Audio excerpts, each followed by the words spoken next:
huwag ka lumapit sa akin. Baka mahawak sa kapangitan mo. Nay, nakauwi na ako. Oo, anak. Anyari dyan sa mukha mo? Ganda ko, di ba? Ano nangyari? Hindi pwede to. Ano nangyari sa mukha ko? Ano ba kasi ginawa mo? Wala. Yung totoo, naging mabait ka ba? Kahit 5 piso lang, iha. Wala! Tsaka huwag ka lumapit sa akin. Baka mahawak sa kapangitan mo. Anak!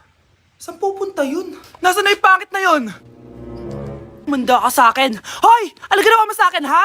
Hinawaan mo ko ng kapangitan mo! Hindi ka pa rin natuto, Scarlett, no? Ha?